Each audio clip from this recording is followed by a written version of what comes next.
नमस्कार, आपण पाहत आहे भांडा फोड न्यूज. एका दमात भ्रष्टाचारी कोमात. सोशल मीडिया, कर्जबाजारी, गुन्हेगारी, सट्टेबाजी, चोरी, मटका, जुगार, दारू, सावकारशाही, न्यायाच्या प्रतीक्षेत प्रशासन.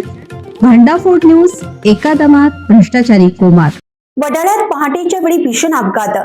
40 टनाचा लोखंडी स्लॅब कारवर कोसळला.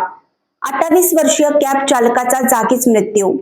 मुंबईतील वडाळा परिसरात एका भीषण अपघाताने थरकाप उडवला आहे. बीपीटी रोडवर ट्रेलरमधून सुटलेला 40 टन वजनाचा लोखंडी स्लॅब थेट एका कारवर कोसळला. या दुर्दैवी घटनेत 28 वर्षीय कॅब चालकाचा जागीच मृत्यू झाला आहे. रस्ता खराब असल्याने हा अपघात घडल्याचं समोर येत आहे. ही थरारक घटना वडाळा परिसरातील बीपीटी रोडवर शनिवारी पहाटे घडली. मुंबई बंदरातून सुरतच्या दिशेने लोखंडी स्लॅब घेऊन जाणारा एक ट्रेलर खारगंगा परिसराच्या खडबडीत रस्त्यावरून जात असताना अचानक साखळ्या तुटल्या. या धक्क्याने ट्रेलरवरील सुमारे 40 टन वजनाचा लोखंडी स्लॅब थेट बाजूने जाणाऱ्या अर्टिगा कारवर कोसळला.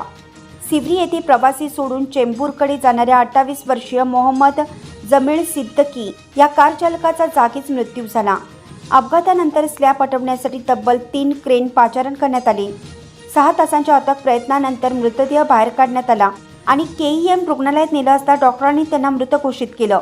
अपघातानंतर पसार झालेल्या ट्रेलर चालकाला पोलिसांनी ठाण्यातील ट्रान्सपोर्ट कंपनीच्या मदतीने ताब्यात घेतलं आहे.